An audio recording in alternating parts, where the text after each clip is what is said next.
नीतीश कुमार ने जो हेमंत चेन लगाया था वो जल जीवन हरियाली के ताल्लुक़ से था और उसके पीछे उनका एक राजनीतिक उद्देश्य भी था कि जिससे वो पूरे भारत में और बिहार में वो अपना दबदबा भी दिखाना चाहते थे।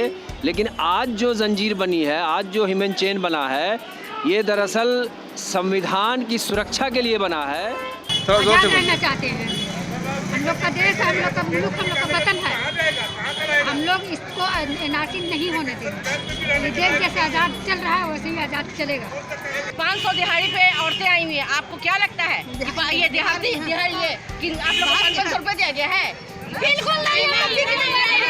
बीजेपी के शासन ने इन सारे हिंदुस्तान के मुसलमानों को दिन रात तबाह बर्बाद करके रख दिया है। वो कोई मुसलमान है नहीं, चंद्रशेखर मुसलमान है, बताइए कन्हैया मुसलमान है, पप्पू यादव मुसलमान है, क्या पप्पू खान हो गए हैं वो औरत हो या मर्द हो, मुस्लिम हो या कोई भी आदमी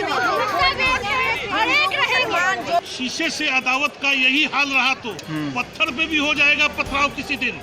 अपने खुलूस और जज्बे के साथ ये पैगाम देने के लिए निकले हैं कि इस मुल्क में नफ़रत की सियासत नहीं चलेगी।